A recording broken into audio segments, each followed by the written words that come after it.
এতক্ষণ তাই শ্রী যমুনা বৈশাখ ধার জৈছে নবদ্বীপ তৈছে বৃন্দাবন দোলীলা যেন সমানে সমান সুন্দরী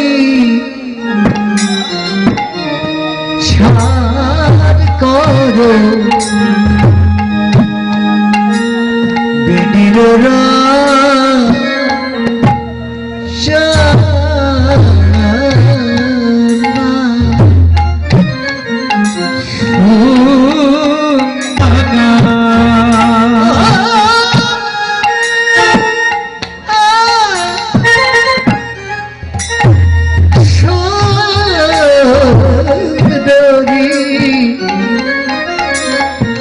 छठ करो बेडी जो रचना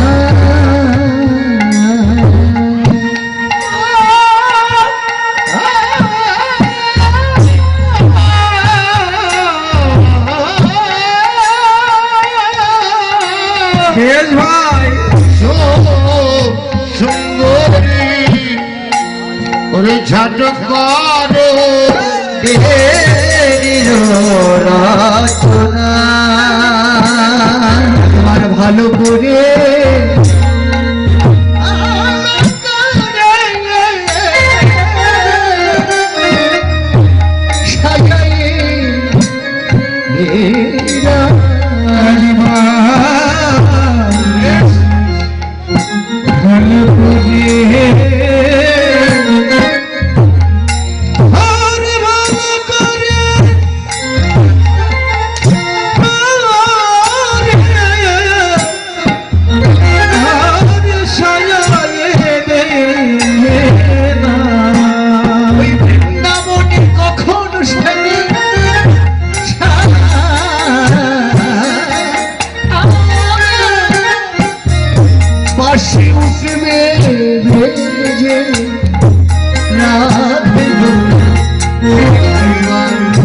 ভালো করে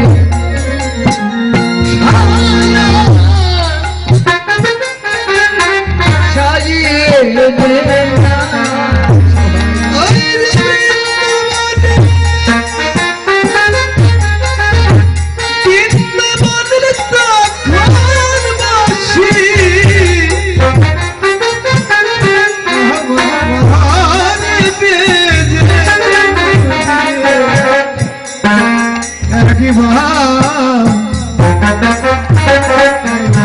ভালো করে ভালো করে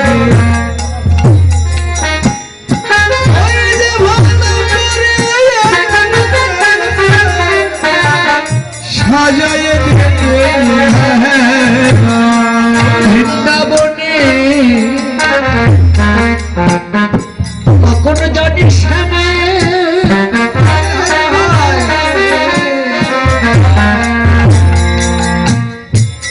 শ্যামের মাসি উঠিবে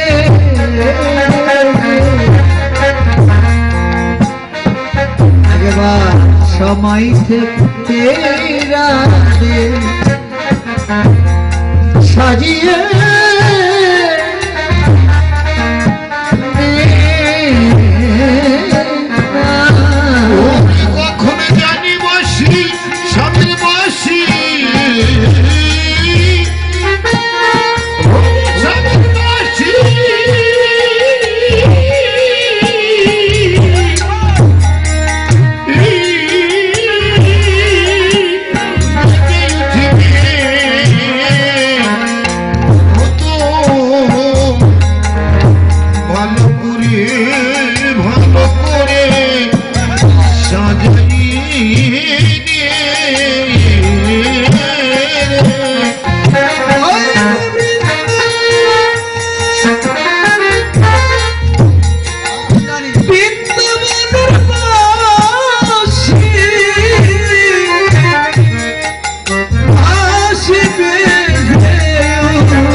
ভালো করে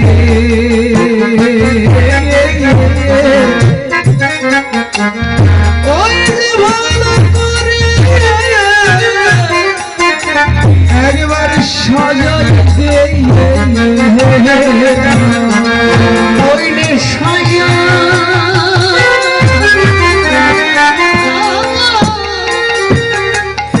সাজার সময় পাবে না রাধে এই সময় হরি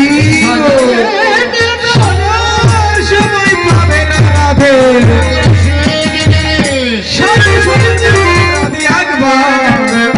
ভালো করে ভালো করে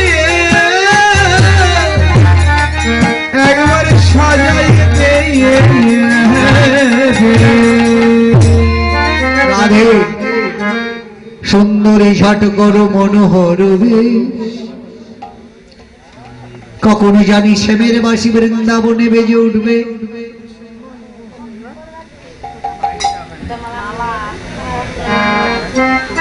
তাই সাজিয়ে নে না সুন্দরী ঝাট করো মনোহর বেশ সময়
ষাট করো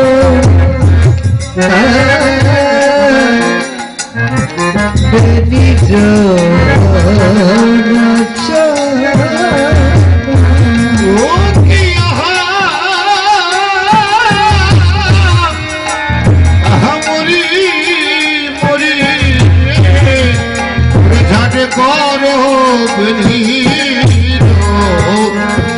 করো তুই ভালো করে বেঁধে আর ভালো করে বেঁধে না কখন জানি সাদের বন্ধে ভালো করে সাজিয়ে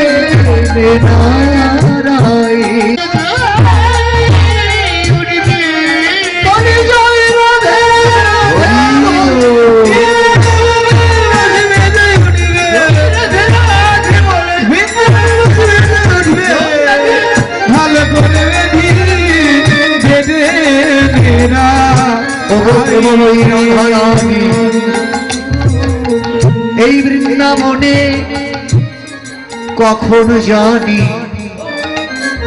শ্যামের বাসি বেজে উঠবে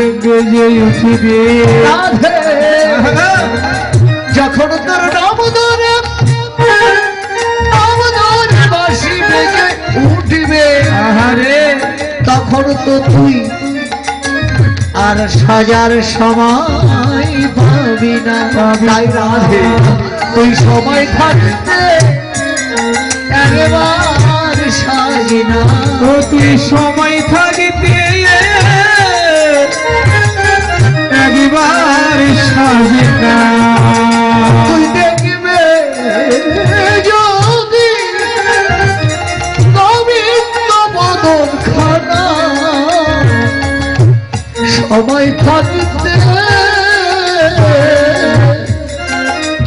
একবার সাজে গো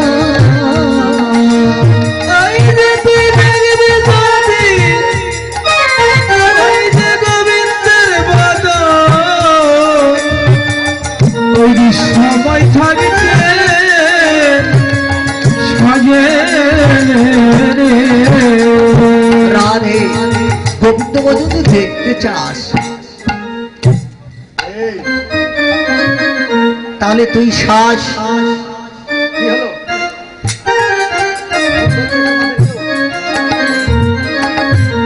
সময় থাকতে সাজে দে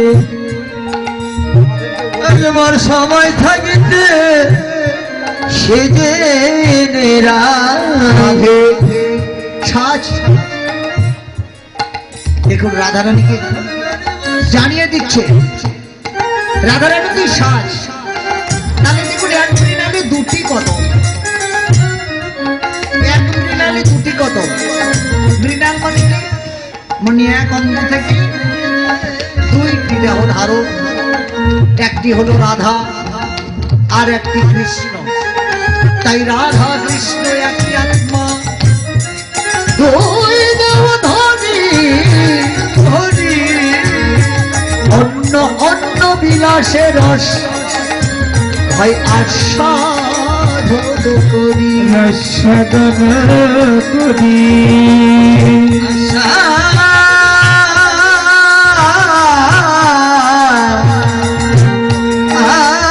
সাধন করি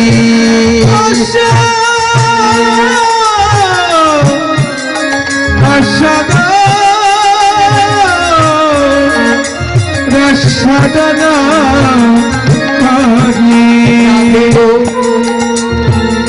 রাধারানীর মাধ্যমে আমাদেরকে জানিয়ে দিলেন তাই গবন ভাবে কবরিয়া যাবে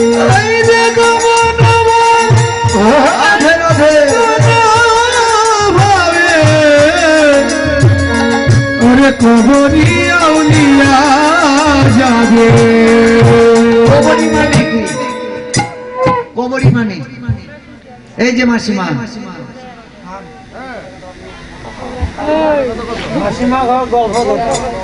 ওনারা করুক মাসিরা জানে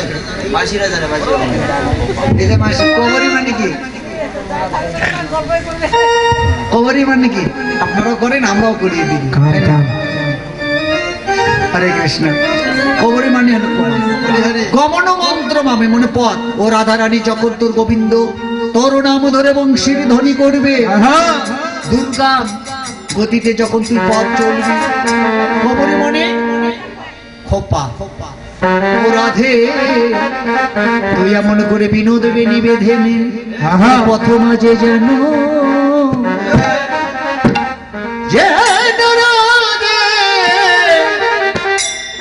খুলে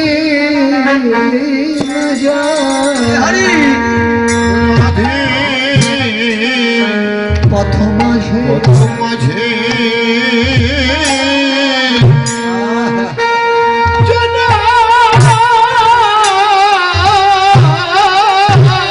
বেশ ভাই ভুলে না রাধে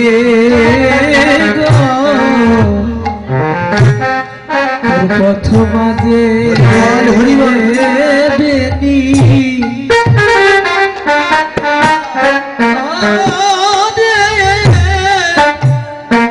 খুলে না যায় রাধে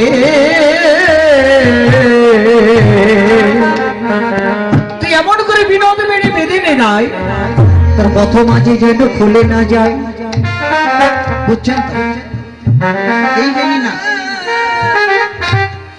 এই বেনি না শুধু বেনি মায়েদের কেন আপনাদের না বেনি এই চুলের খোপা এই বিনোদ বেনিটা না আমাদের বাবাদের সবার একটা পিছনে বেনি থাকার প্রয়োজন কি বলেন তো কদে বললেন না শ্রী চৈতন্য সঙ্গে থাকে যা নিত্যানন্দ।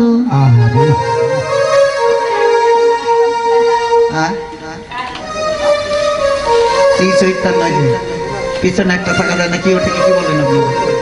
চৈতন্য, ওই চৈতন্য ঠিকই বলে তাই না? বাংলা ভাষায় আমরা ঠিকই বলি চৈতন্য, তাই না? ওইটা ভালো করে বেঁধে নিতে হবে। হয়তো আজকে সাধু সাজলাম, কালকে আর সাজালাম না, ও 3 দিনের জন্য টিকি রাখলাম, আবার 3 দিন পরে কি কেটে ফেলবো, আর থাকবো না একবারে। ভাই মা বলছে তাই না? ওইটা ঠিক কেন থাকবো? মাছ পথে জানা যায়, খুলে না যায় কি, তাই না? ওই জন্য তো মহাজন বলেন সাধু হও সাবধান, সাধুদেরকে সাবধান, অসাধুদেরকে নয় বাবা, তাই না? তাই না? সাধুদেরকে সাবধান হতে বললেন। ও সাধু, কি সাবধান হতে বললেন বললেন তো সাধুদেরকে? কি সাবধান হতে বললেন সাধুদের? বলেন তো কি সাবধান? তাই ওইটা নাকি? ও বলছে ঝোলা সাবধান, তাই না? ও সাধু, সাধু হও সাবধান, অসাধুদেরকে নো সাধু, তুমি তোমার আসল বস্তুকে রক্ষা করো, তাহলে তুমি সাধু। তাহলে সাধু কি? সাধুর মাঝে আছে পিতৃবস্তু, তুমি তোমার পিতৃবস্তুকে স্নান করেন, সমস্যা নেই। আমরা মাইকে বলতেছি, সমস্যা নেই, ওনাদেরকে করতে দেন, বেশি বকবক করলেন সমস্যা নেই, বেশি বলেন না। তা সাধু সাধু বললেন তুমি তোমার পিতৃবস্তুকে রক্ষা করো। পিতৃবস্তু মানে কি? পিতার বিষয় সম্পত্তি, টাকা পয়সা, গাড়ি বাড়ি না, পিতৃবস্তু হলো বীজ। এই বীজকে রক্ষা করা হলো সাধুর একমাত্র কর্তব্য। বীজ যদি ভালো করে সংরক্ষণ না করতে পারেন, আপনি যদি কৃষক হন, ভালো করে বীজ যদি রোদ্রে শুকায় মজুত করে না রাখতে পারেন, তাহলে ওই বীজে আপনার অঙ্কুরিত হবে না, বীজ গাজাবে না। আর বীজ যদি না গাজায় ভালো বীজে ভালো ফলন, এটা বাস্তব সত্য কথা। কি বলেন? হ্যাঁ, সংরক্ষণ ভালো করে রাখতে হবে। কি ভাই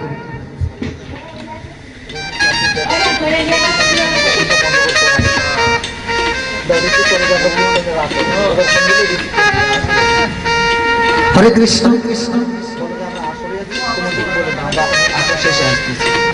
তাহলে দেখুন, এই বীজকে রক্ষা করুন। বীজকে রক্ষা করতে পারলে ভজন, রক্ষা না করতে পারলে ভজন। তাহলে কি? অটলে অটলে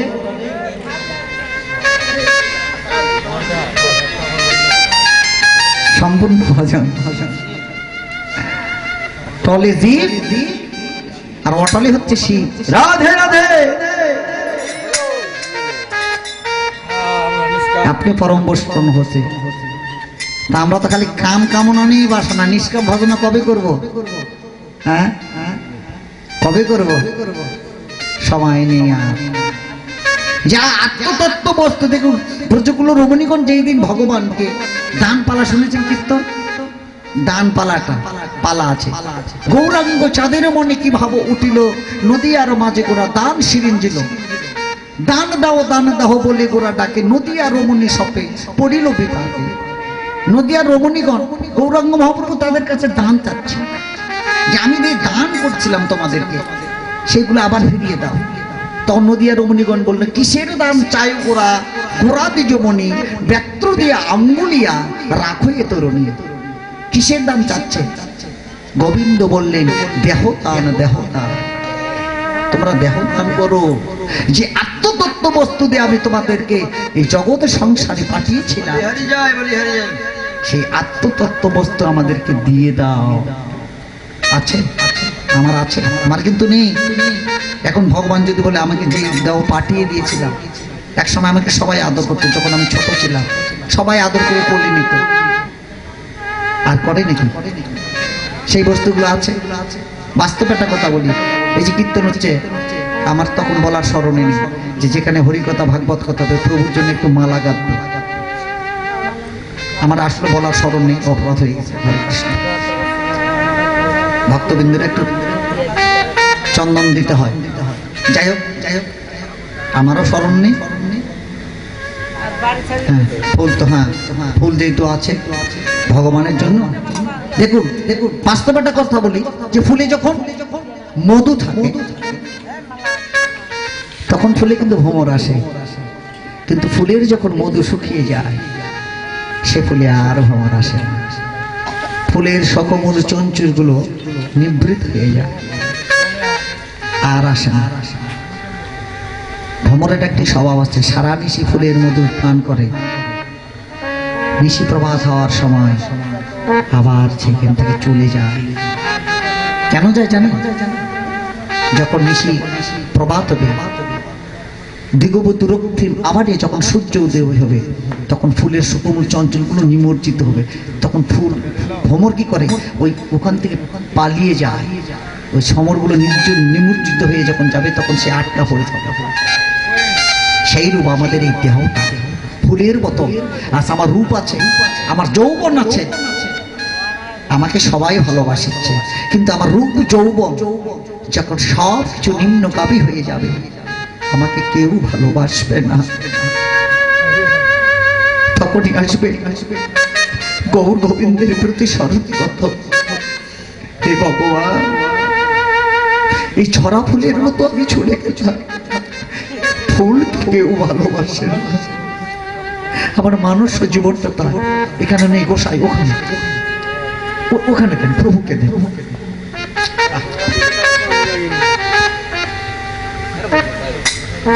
এই ফুলের সঙ্গে জীবনে তুলনা করবে। ফুল যেমন একদিন শুকিয়ে যাবে, আমাদের এই দেহটাও শুকিয়ে যাবে। তাই মহাজন বললেন, সময় করো ভজন ভাই। নদিয়া রমণীগণ বলল, প্রভু কি দিব? দেবার মতো আর কি আছে? চা দিয়েছে, রাখতে পারে না এই বীজকে। আমরা কালকে আসলাম এই যে আপনার দিনাজপুর থেকে একটা ক্লস লিস্টারের ওখানে অনেকগুলো আপনার ট্রাক এবং ওই কাঁকড়াগুলো ট্রলিগুলোতে প্রচুর আলু। ওখানে আমাদের গাড়িটা একটু দাঁড়াইছিল, ওখানে অত্যন্ত জ্ঞানজাম। তো ওটা একটা গোডাউনের একটা কিন্তু শোভা আছে। যখন গোডাউনে মাল থাকে গোডাউনের শোভা ফিরে যায়, কোনো মাল থাকে না সেখানে আর শোভা ফিরে আসে না। সেইরকম আমাদের দেহ ভাণ্ডটা একটা গোডাউন। এই গোডাউনে যখন মাল থাকে সবাই ভালোবাসে, সৌন্দর্য ফিরে, কিন্তু যখন শুকিয়ে যায় থাকে না, তখন আর ভালোবাসে। সেটা হচ্ছে কি বীজ। তাই তো মহাজন বললেন, পিতৃধনে যার লক্ষ্য, আমার কৃষ্ণচন্দ্র ভাই তারই পক্ষ। এই বীজকে রক্ষা করুন। ফুটবল খেলা দেখতে যাই না আমরা? টিভিতেও দেখা যায়, ভারতে দেখতেছি, বিভিন্ন দেশে খেলা হচ্ছে। তো প্রণাম করার সময় দেখুন, হিন্দু কি মুসলিম কি, প্রণামে মাঠে যখন বল খেলার নামে প্লেয়াররা তখন কিন্তু প্রণাম করে নামে। কেন প্রণাম করে? যে প্রণামে মাঠ আশীর্বাদ করে যায় যে তোমরা খেলে যাও, গোল খাবে না, বলি হরি। কিন্তু আমরা যখন ফুটবল খেলা নামি, আমরাও তো খেলা খেলি তাই না, তখন কি প্রণাম করে নামি? প্রণাম করে নামি না, যার জন্য তো তাড়াতাড়ি গোল হয়ে যায়। মহাজন বললেন, যত খেলবেন তত আনন্দ পাবেন, আর যত হেরে যাবেন ততই জীবের আসবে নিরানন্দ।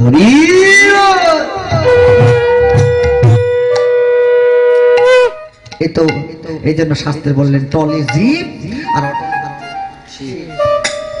খেলাই হচ্ছে প্রকৃত আনন্দ। খেলতে যদি চান, টিকে থাকতে যদি চান, এখনো সময় আছে।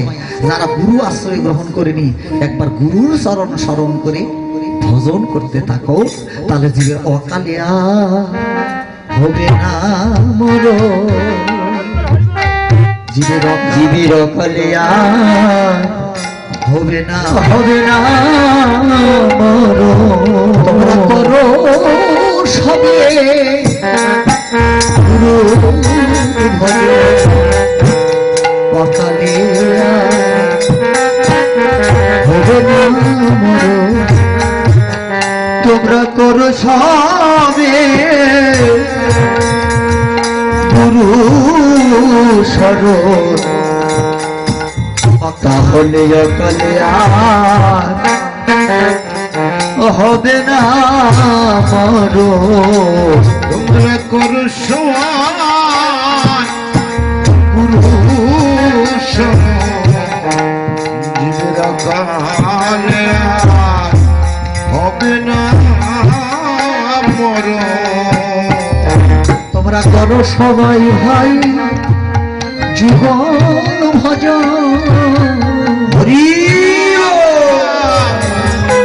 করো সবাই জীবন ভজন, একাই ভজন করলে হবে না। ভজন করো সবাই, করো সবাই ভাই যুগল ভজন। তোমাদের অকালে হবে না মরণ। বেশ করো সবাই মিলে তোমরা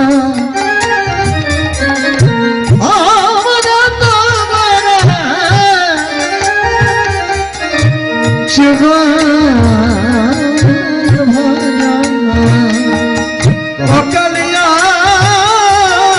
হরি হবে না মরণ। তোমরা করো সবাই মিলে ওরে যুগল ভজন। সত্যই তো তাই, একাই ভজন করলে কিন্তু হবে না, যুগল ভজন করতে হবে। কে বলছে যুগল নেই?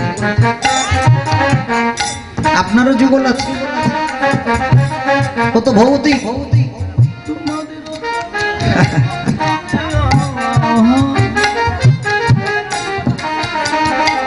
তার সঙ্গে সম্পর্ক তাকে ভালোবাসে, সে যদি আপনাকে ভালোবাসে সে কি ছেড়ে যায়? তোমরা করো সবে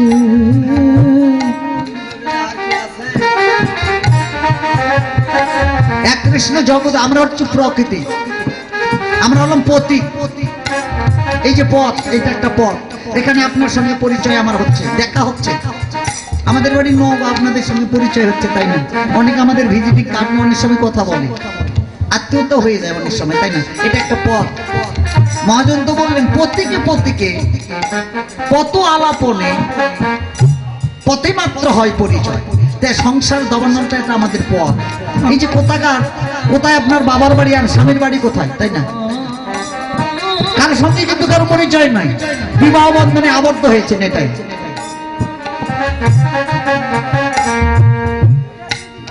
একমাত্র এটাও তো দুদিনের মায়ার স্বপন।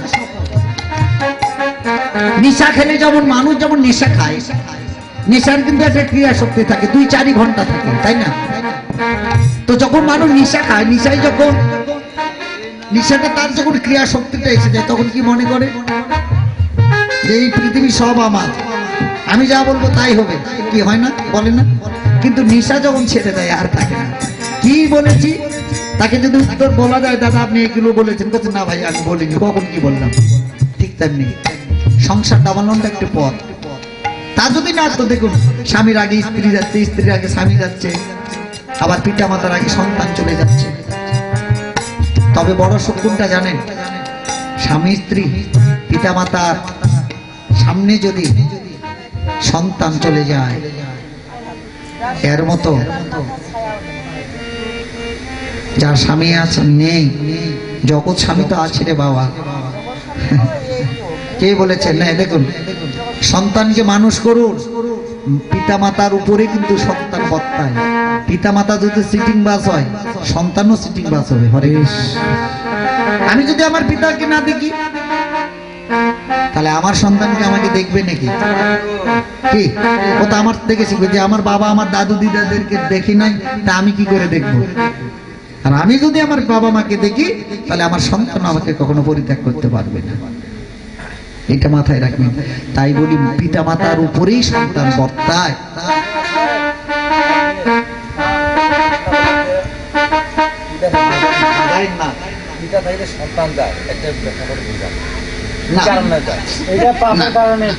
ওইটা তো আমরা বলতে পারি। শোনেন, এটা বিভিন্ন ধরনের আমার কর্মফল সেই শিখছে, আমাকে যেতে হবে। পিতা মাতার পাপ আছে, এটা কি আপনার বিচারক?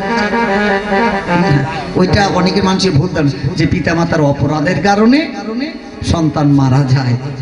যার যা কর্ম তাকে ফল ভোগ করতে হয়, বেশ কর্মের ফল তাকে ভোগ করতে হয়।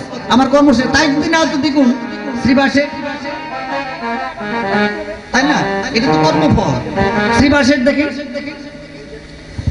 শ্রীবাসের ছেলে যখন গৌরাঙ্গ মহাপ্রভু পঞ্চতত্ত্ব স্বরূপনে শ্রীবাসের আঙ্গিনায় যখন হরিনাম করছিলেন, শ্রীবাসের পুত্রটি মারা গিয়েছিল না, তবু কিন্তু শ্রীবাস হরিনাম করছে, ভগবানকে বুঝতে দেয়নি।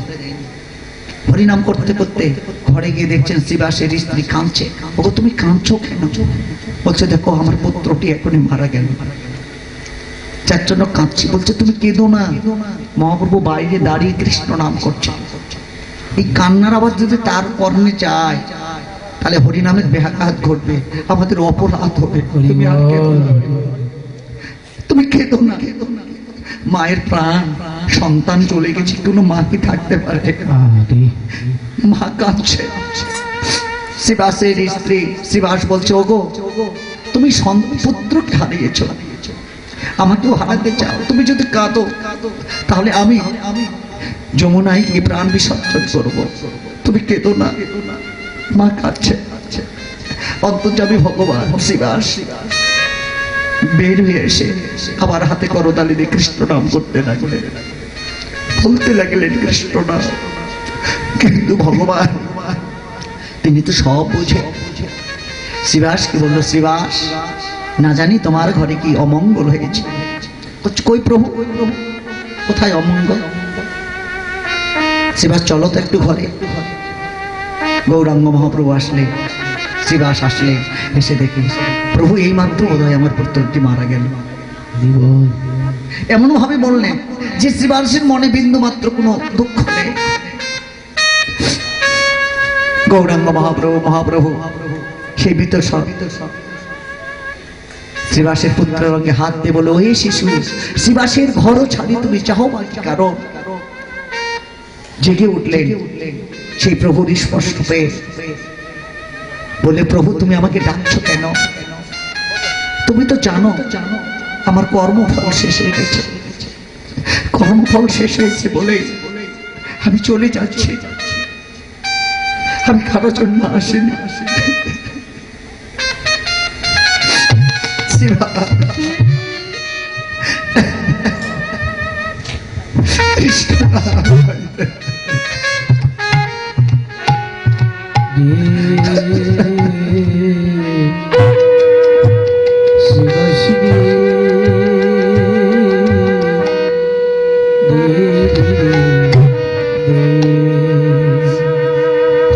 কর্মফল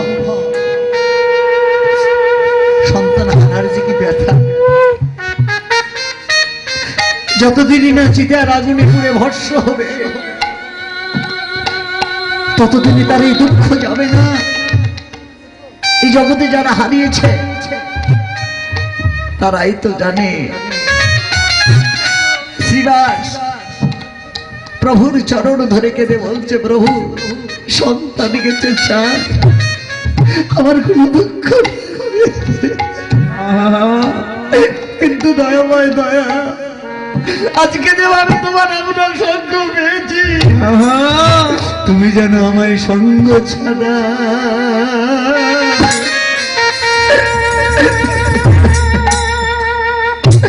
করে দি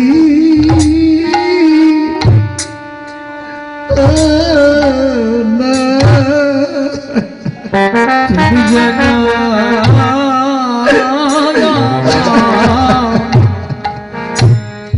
আমায় সঙ্গ ছাড়া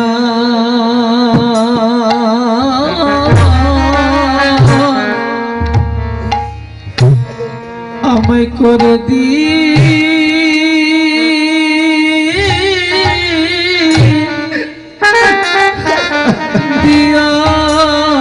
না প্রভু গো,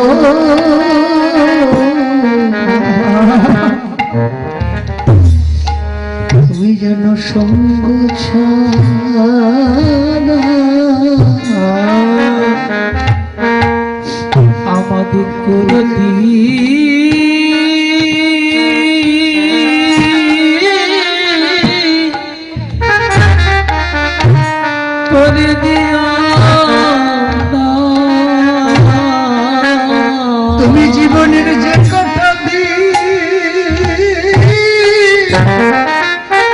ইস, যে কটা দিন তুমি আছো, প্রভু গো আমি সঙ্গ তুমি যেন সঙ্গ ছাড়া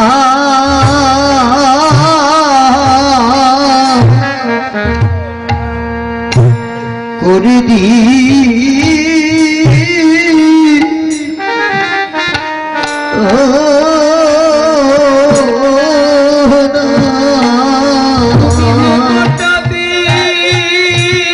হরিবল হরিবল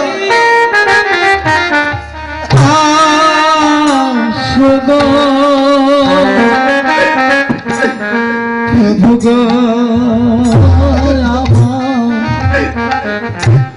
তুমি আমার সঙ্গ সদা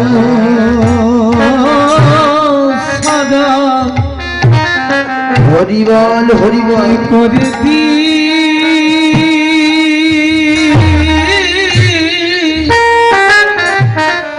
আমায় করে দিয়া তুমি যে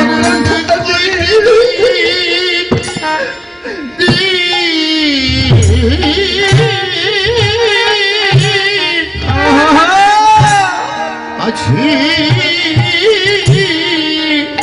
দয়া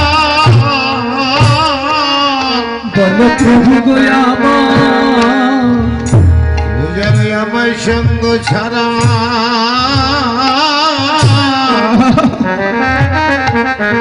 হরিবল হরিবল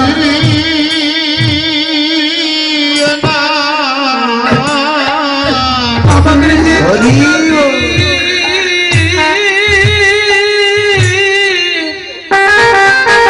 তুমি আসিয়া প্রভু গো তুমি যেন সঙ্গ ছাড়া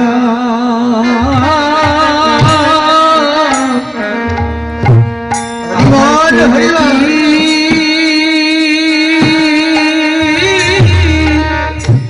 করে দিয়া এভাবে আমরা যে কাটা দিই এইভাবে কাটি প্রভু গো তুমি যেন তোমার সঙ্গ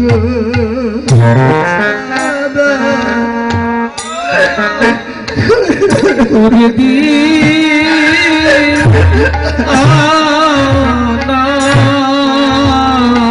হবে যে কটা দিন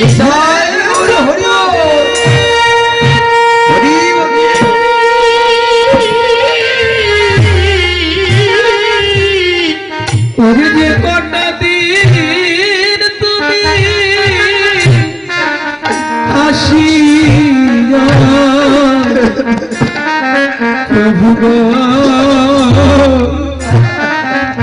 তুমি আমায় সঙ্গ সারা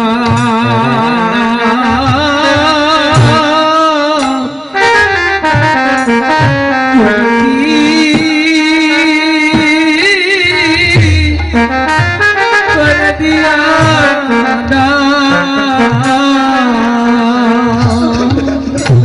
যে কটা দিন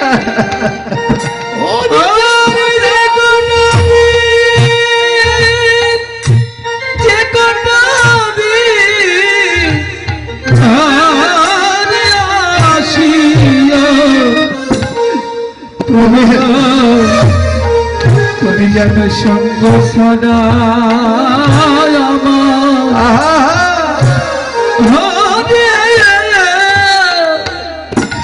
করে দিও না হে দয়াময় দয়া আমার পুত্র যা সবে চলে যায়, কিন্তু এমতো তোমার সঙ্গ ছাড়া যেন তুমি করো না।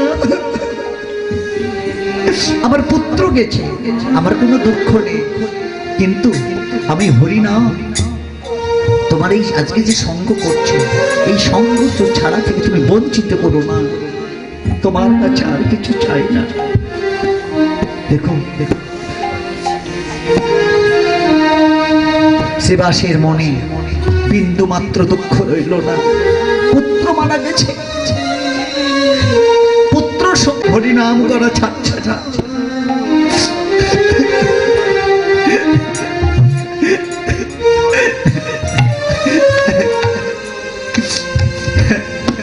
জগতে দেখো,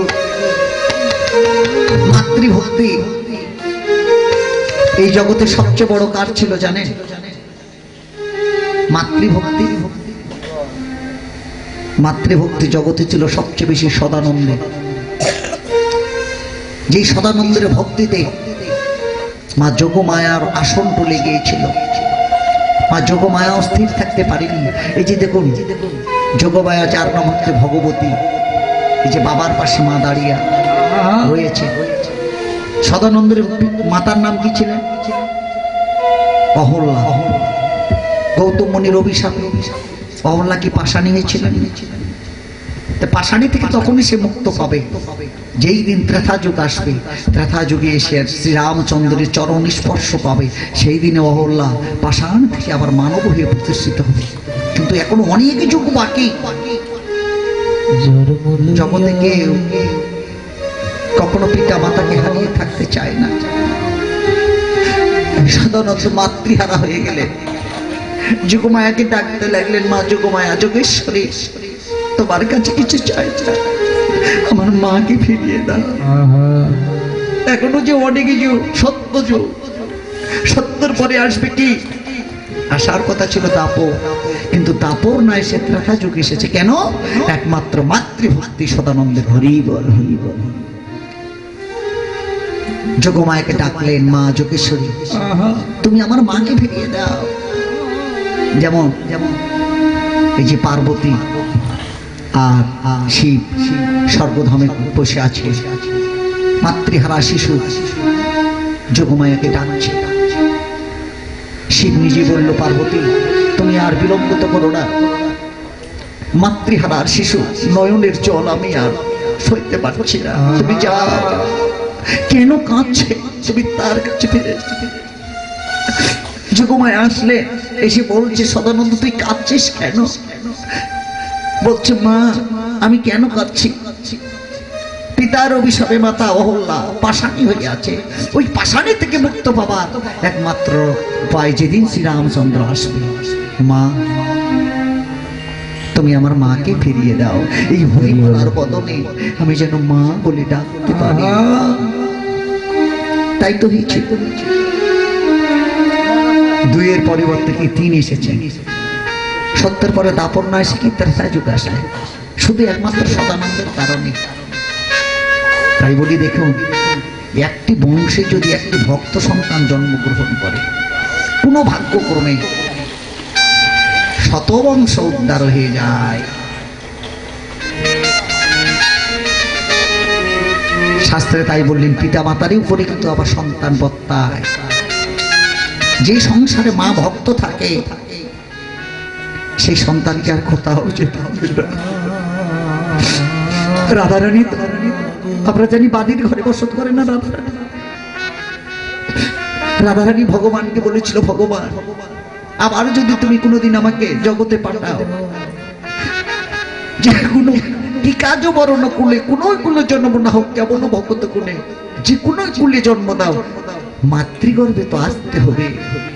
তবে যেই গর্ভে তুমি জন্ম দেবে সেই মাতাটা যেন আমার কৃষ্ণ ভক্ত হয়। আমি যেন মায়ের কোলে বসে কৃষ্ণ নাম শুনি। আমি জানো মায়ের কোলে বসে কৃষ্ণ নাম শুনি। মায়ের কোলে বসে কৃষ্ণ নাম শুনি। জানো মায়ের কোলে মায়ের কোলে হরিবল হরিবল কৃষ্ণ নাম শুনি আমার মা যেন হয় হরিবল কৃষ্ণ ভক্ত মায়ের কোলে বসে কৃষ্ণ নাম সতী আমার মজন হই কৃষ্ণ ভাবিত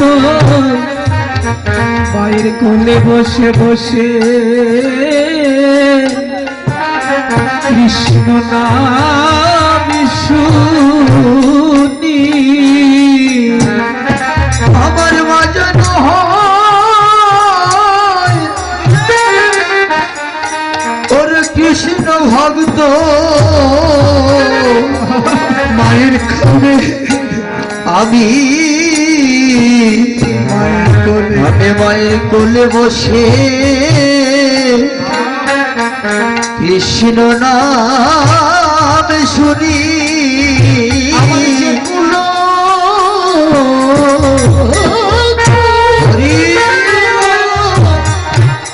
হয় না কেন আমার মা যেন হয় হয় না কেন মা যেন হয় কৃষ্ণ ভক্ত হয় না কেন মায়ের কোলে বসে বসে আমি কৃষ্ণ নাম শুনি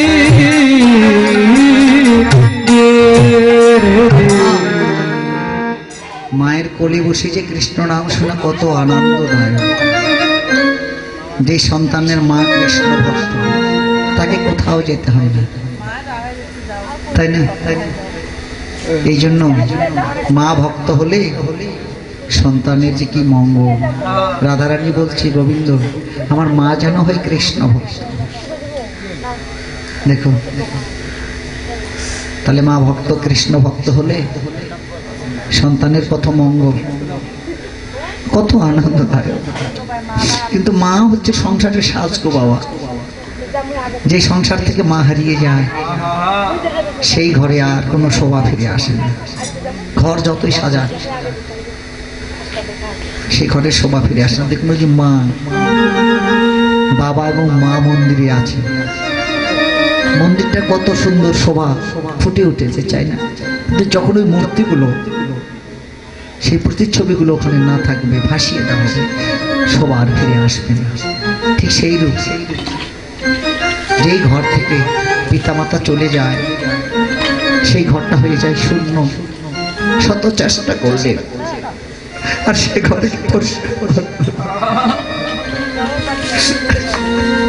এমন একটি যন্ত্রণা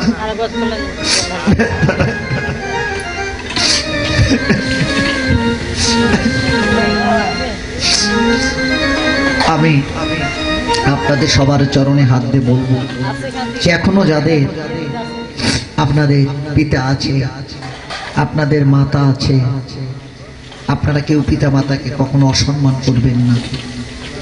পিতা মাতাকে সম্মান করুন।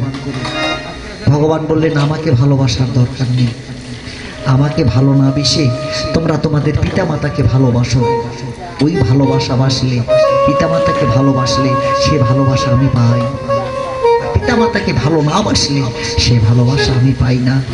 বাউল তার গানে বললেন যতই যাও না মন্দির মসজিদ, যতই করো গঙ্গা স্নান, বাবা মাকে না বাসিলে ভালো হয় না খুশি ভগবান।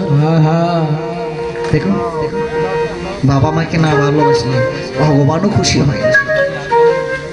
এই জন্য বাবা মাকে ভালোবাসতে হয়, ভগবানকে।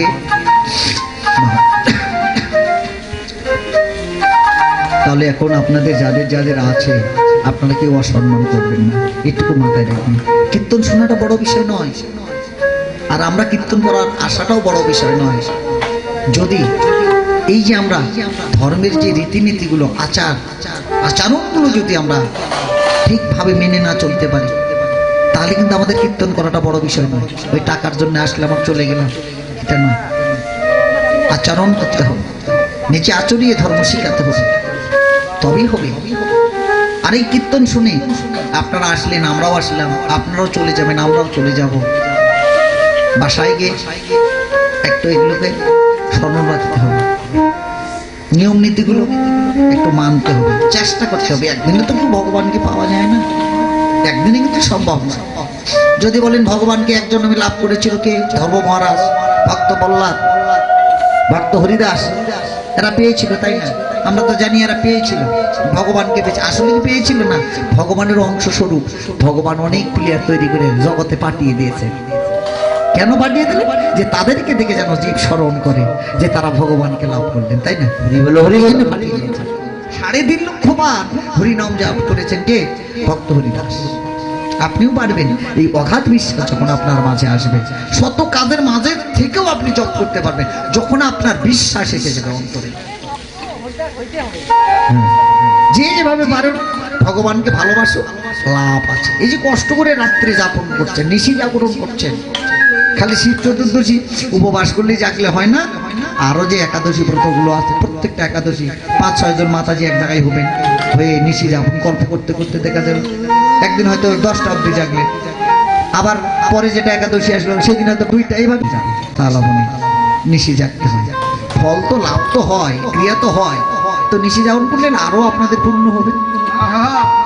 এই তো এইভাবে একটু ভজন করুন। আর ওই অনেকে অনেক জায়গায় যাচ্ছি আমরা, যে অনেক একাদশী ব্রত করছে, বললে যে আমরা বড়গুলো করি, হ্যাঁ না? তো বড় আর ছোট আছে নাকি? হ্যাঁ, কি হয় এখনো জানেন না কি হয়? তাই ভগবানের চরণ লাভ হয় একাদশী ব্রত করলে, পুণ্যবান। এখন আমি তো আর ওই ভগবান নই যে কি আপনার পুণ্য হবে।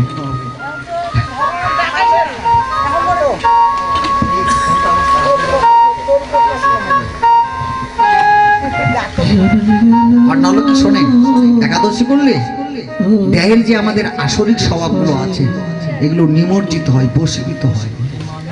আমাদের 6টি রূপ, 10টি ইন্দ্র, এগুলো দমন হয়। আর এগুলো যতক্ষণ ব্রত উপবাস না করেন, দেখুন আপনি দৈনন্দিন অনেক কিছু আহার গ্রহণ করেন, তাই না? আপনি একাদশী একদিন করবেন, পরদিন যখন ভগবানের ওই যে পারণের সময়, হ্যাঁ এখন তো পারণ আপনারা কি বৈষ্ণব গৌরীয় মঠ না ইসকন? যেভাবে করুন পারণ তো সুবিধা থাকেন, লিস্টে 6টার থেকে 10টার মধ্যে পারণগুলো করা যায়। 6টার থেকে ইসকন মন্দির আশ্রিত হয়েছেন আপনি কোথায়? গড়িয়া।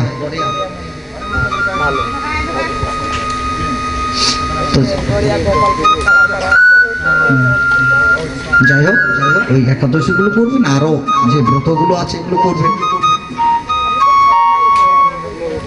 ওই মন্দিরে থাকে। তাহলে ভালো। শোনেন, ইসকনদের যেটা মত সেটা একটু আলাদা, আর আমাদের গৌরীয় মত সেটা একটু আলাদা, কিন্তু একই। যে যেভাবে পারে ভগবানকে ভজন করুন, তাই না? যে যেভাবে আপনি করেন এটা, হ্যাঁ। কিন্তু উদ্দেশ্য ধরে নেন, আপনিও দিনাজপুর যাবেন, আমিও দিনাজপুর যাবো, কেউ বিভিন্ন জন বিভিন্ন দিক দিয়ে ঘুরে যাবে, কিন্তু যাবো কিন্তু এক জায়গায়, ওই দিনাজপুরে যাবো। তাহলে যেটা আমার সহজ হবে সেইটাই যেতে হবে, আমি বেশি পথ ঘুরতে পারবো না, এটা হলো লক্ষ্য। তাই আজকে রাধারানী কি করলেন? এই যে গমন মন্থর ভাবে কবরিয়া লুয়া যাবে, গমন মন্থর ভাবে কবরিয়া উলিয়া যাবে, গমন মন্থর ভাবে বলি ছাট করো বেনির রচনা, আর ছাট করো বেনির রচনা, আর ছাট করো বেনির রচনা, রাধে ছাট করো বেনির রচনা, রাধে ভালো করে সাজিয়ে দে না, ভালো করে সাজিয়ে রাধে ভালো করে সেজে দে না, আমি নইলে সাজার সময় পাবে না, নইলে সাজার সময় হবে না, ভালো করে সেজে রে ঘাট করবে নিরয়া সোনা, ঘাট করবে নিরয়া সোনা।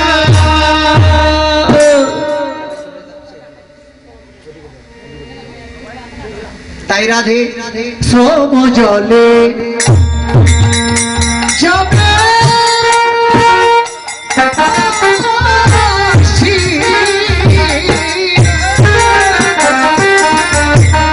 ও রাধে মলিন হবে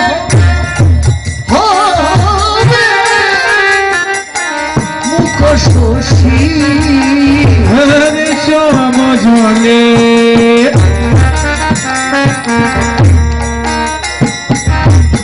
যাবে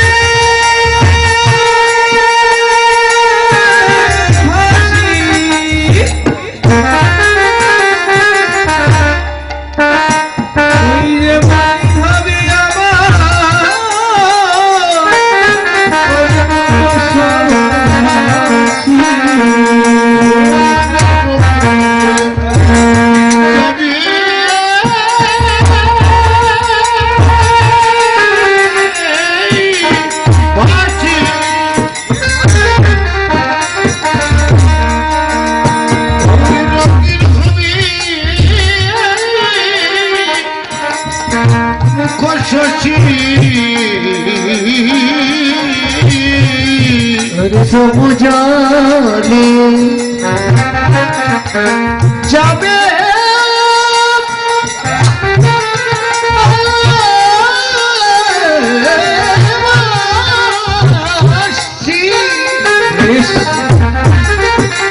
মলিন হবে মুখ শশী হরে শ্যাম জলে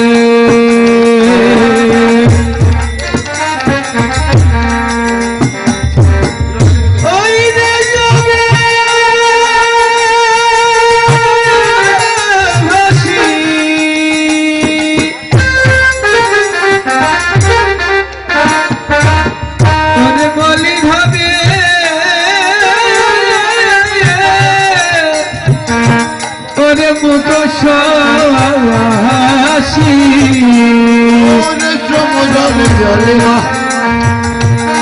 যাবে ভাসি ওরে বলি হবে মুখ শশী ওরে কাজল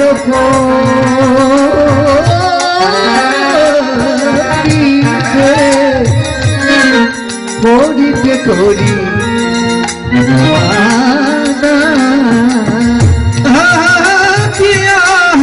মরি রে কাজল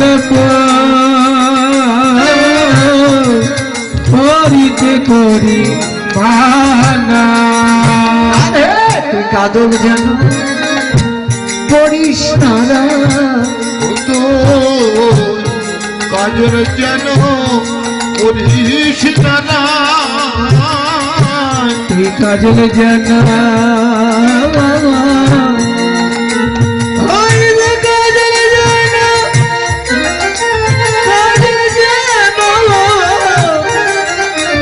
করিস তুই ভালো করে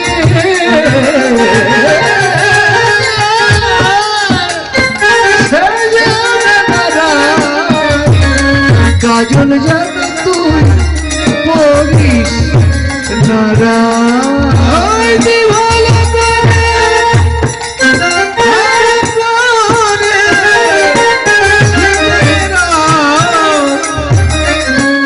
কাজল যেন করিস ভালো করে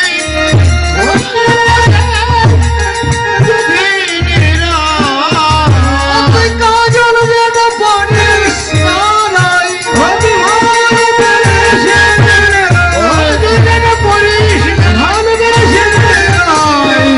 কাজল যেন করিস শ্রমজলে ভাসে যাবে মলিন হবে মুখ শশী কাদরও পড়িতে করি মানে তুই কাদর যেন পড়িস না তার কারণ সবকিছু তুই সেজে নিস কাদর পড়িস না যখন গোবিন্দ তোর নাম ধরে বংশীর ধ্বনি করবে তখন তো তুই কাঁদবি যখন কাঁদবি তোর কাদরের যে কালো বর্ণ নয়নে যে কাদরটা থাকবে ওই নয়নের জলে সর্বঙ্গ তো কালো হয়ে যাবে। সেই জন্য বলছে বৈষ্ণব কবি গীতকর্তা সখীগণও বলছে ললিতা যে রাধে তুই কাজল করিস না, তবে শোন তুই ভালো করে নীল অট্ট পট্ট শাড়ি আটিয়া পরে হারি নীল পট্ট শাড়ি আটিয়া পহরে গৌরী।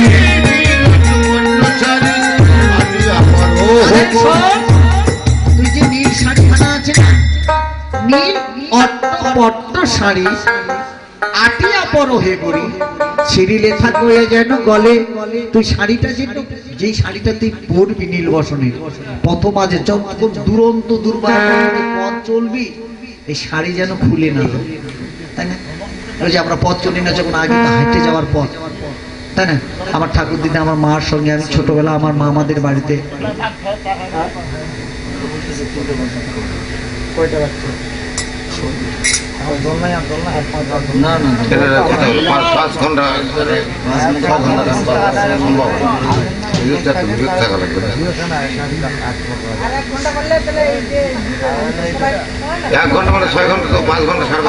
আচ্ছা আচ্ছা ঠিক আছে, আপনার বসে থাকেন, আমরা আছি, আপনারাও চলে গেলে আমরা চলে যাবো। তাহলে রাধারানী দেখুন ওই যে আগে হেঁটে যাওয়ার পথ ছিল না, হাঁটতে গেলে একটু ভালো করে কাপড় পরে নিতে হয়, তাই না? পথে যেন খুলে না যায়, তাই ঠিক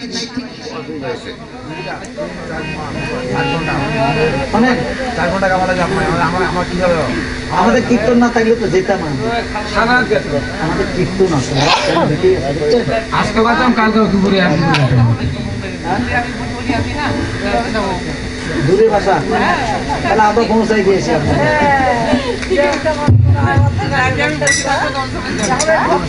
হরে কৃষ্ণ হরে কৃষ্ণ সেগর হরিবল। ও রাধে বিনোদে বেনি ভালো করে নীলট্ট পট্ট শাড়িটা পরে নি, তোর পথে মাঝে যেন খুলে না যায়। পথে যদি শাড়ি খুলে যায় তাহলে যে অনেক, তাই ভালো করে তাহলে ভালো করে সেজে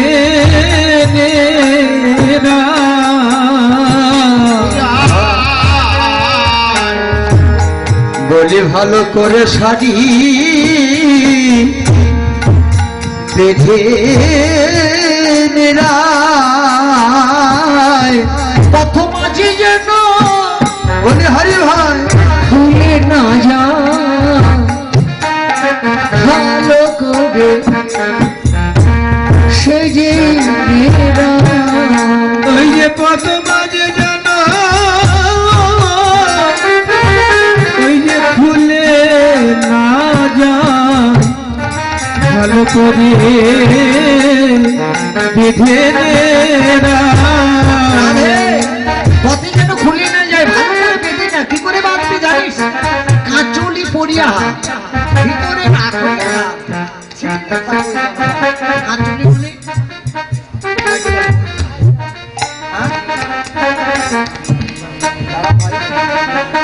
কাঁচনি মানে কি?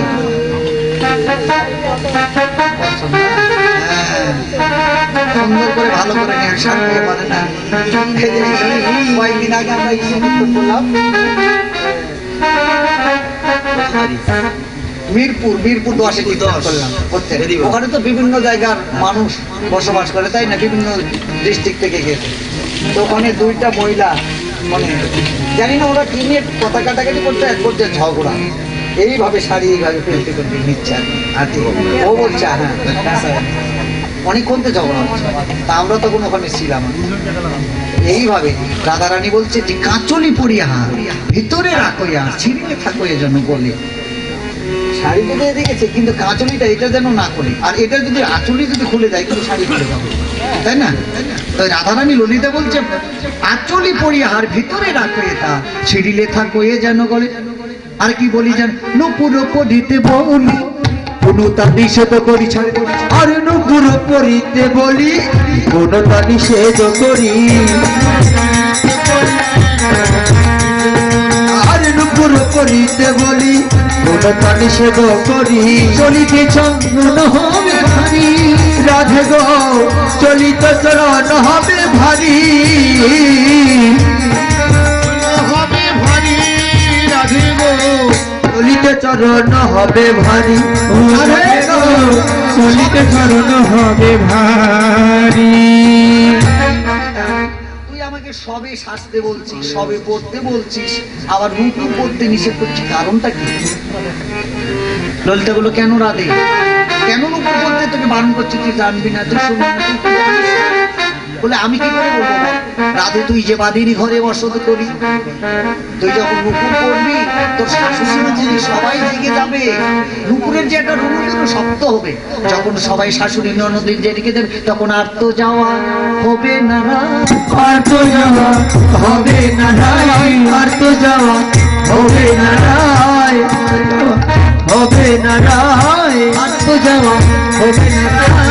আর তো যাওয়া হবে না ভাই। নুপুরের রুনু ঝুনু শব্দের আর হবে না ওর নুপুরের উলুর সাথে শাশুড়ি ননদি জেগে যাবে, ওর নুপুরের উলুর জনে শাশুড়ি ননদি ওর নুপুরের উলুর জনে আর তো যাওয়া হবে না ভাই, আর তো যাওয়া রাধে ভাই।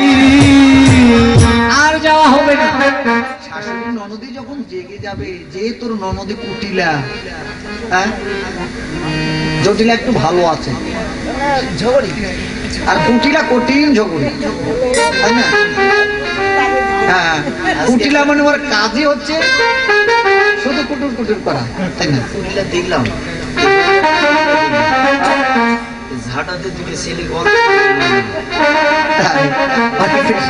তো কুটিলা দেখুন, তোর ননদি বলছে, রাধারানী বলছে, বলছে আমার চাই হোক না কেন, কিন্তু বাঁধির ঘরে কিন্তু বসে, যেখানে বাধা সেখানে ভজন, আর যেখানে বাধা নেই সেখানে ভজন। কৃষ্ণ ভজনের দেখি যেখানে বাধা হরি বল হরি বল। তো বাধা যেখানে, আর যেখানে বাধা নেই সেখানে তো অনেক কৃষ্ণ। দেখুন সুখের মাঝে কৃষ্ণ নয় তো মাসক, কৃষ্ণ কি দুঃখের মাঝে, তাই না?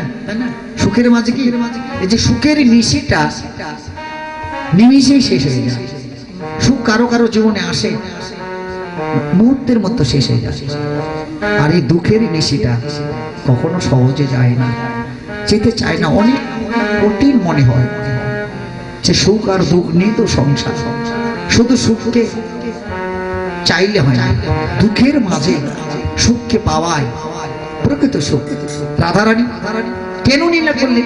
যে রাধারানী বাদীর ঘরে আছে, যে রাধারানী বাদীর ঘরে থেকে কৃষ্ণ ভজন করছে জগৎকে শিক্ষা দেওয়ার জন্য।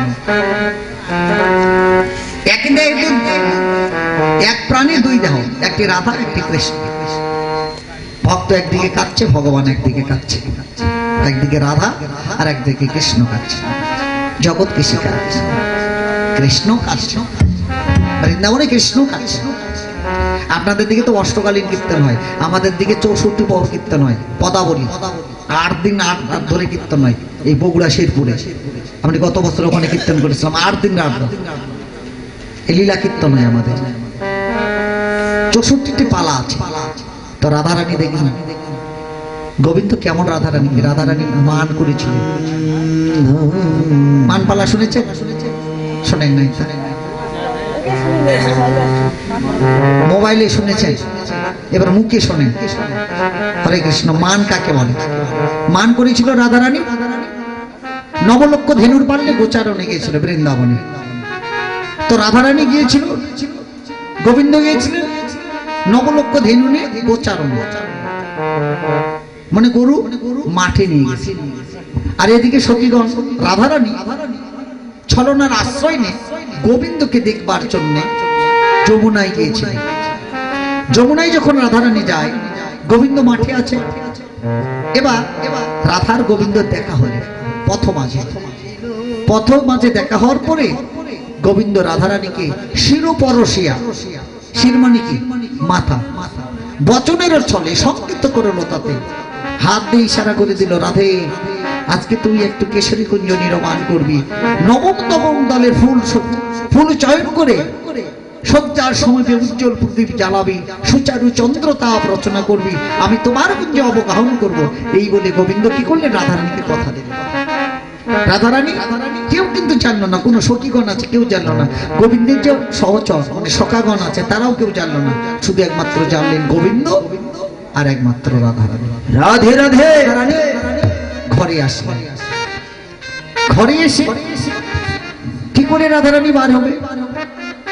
একটা ঘরের বধূ রাত্রে তাকে বের হতে হলে তো কোনো ছলনার আশ্রয় নিতে হবে, তাই না? ছলনার আশ্রয় নিচ্ছে, তখন নির্জন ঘরে বসে বসে রাধারানী কাঁদছে। রাধারানী আবার ছলনার আশ্রয় নিলেন সাজের বেলা। ভরা কলসির জল রাধারানী ফেলে দিলেন। ছলনা তো ভলরা জল ফেলে দিয়ে ঘরে বসে বসে কাঁদছে। রাধারানীর শাশুড়ি জটিলা বলছে, বৌমা তুমি কাঁদছ কেন? বলছে, মা অমঙ্গল। কি অমঙ্গল? যে ঘরে কলসিতে বিন্দু মাত্র জল নেই। বলছো বৌমা এ কি? শূন্য কলস কিন্তু ঘরে রাখতে নেই। বৌমা এই যে অমঙ্গল, তুমি কাল বিলম্ব না করে তাড়াতাড়ি যাও, যে যমুনা থেকে জল ভরে নিয়ে এসো। রাধারানী বলছে, এই তো একটা সুযোগ পেলাম। কুটিলা বলছে, মা তুমি বৌদির কথায় বিশ্বাস করছো? তুমি তাকে চেনো না? বলছে, এই কুটিলা এই কথা তুই বলবি না। এই বলে রাধারানী তামসী নিশির যোগ্য বেশে অধনা জ্যোৎস্না রাজনীতিতে ঘরের বাইর হয়ে গেলেন। কাননে গিয়ে মানে বাগানে গিয়ে বাসক সজ্জা রচনা করছে, কত রং বেরঙের ফুল তুলেছে। এবার সজ্জার সমীপে উজ্জ্বল প্রদীপ জ্বালালেন, প্রজ্বলিত করলেন, মালা গাঁথলেন গোবিন্দের জন্যে। কিন্তু গোবিন্দ আসছেন, গোবিন্দ কুঞ্জে আসে না। কি করে আসবে? পথের ধারে, যে পথ দিয়ে গোবিন্দ আসবে সেই পথের ধারে বিরজা কুঞ্জ সেজে বসে আছে। গোবিন্দের নূপুরের অনুজুটু শব্দে পথ চলছে। গোবিন্দ বিরজার দ্বারের কে জানে? চন্দ্রা। কি গোবিন্দ তুমি এই পথে কোথায় যাচ্ছ? গোবিন্দ কিন্তু চালাকি করছে। দেখুন গোবিন্দ বলছে, রাধে চন্দ্রা, আজকে না আমার একটা শ্বেত বর্ণের একটা বাসুর হারিয়ে গেছে। ওই বাসুরকে খোঁজার জন্য আমি বৃন্দাবনের পথে বলিহারি। তখন চন্দ্রা বলছে, হে গোবিন্দ সত্য করে বলো তো তোমার বাসুর না বাসুরি হারিয়ে গেছে? গোবিন্দ বলতো, দেখো আমার বাসুরি হারিয়ে গেছে। বলছে, যাই হারাইয়ে যাই না কেন আমি তোমাকে আজ যেতে দেবো না। বড় সাধ করে আজকে তোমাকে আমি পেয়েছি, এবার আমার কুঞ্জে তোমাকে যেতে হবে। ভগবানকে যদি কেউ পায়, ভগবানকে কেউ কখনো ছেড়ে দেবে বাবা? কেউ ছেড়ে দেবে? চন্দ্র বড় অভিপ্রায় করে এবার গোবিন্দকে কুঞ্জে নিয়ে গেলেন। আর এদিকে ভগবান ওই যে রাধারানীকে কথা দিয়ে এসেছে। রাধারানী কুঞ্জ সেজে বসে আছে, কুঞ্জে নেই। ললিতা বলল, রাধে তুই একটু অভিমান করবি, দেখি তোর গোবিন্দ তোকে কত ভালোবাসে,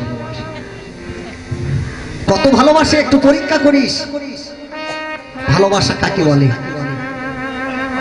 সারাটি রজনী কেটে যাচ্ছে, গোবিন্দ কুঞ্জে আসে না, গোবিন্দ কুঞ্জে আসে না।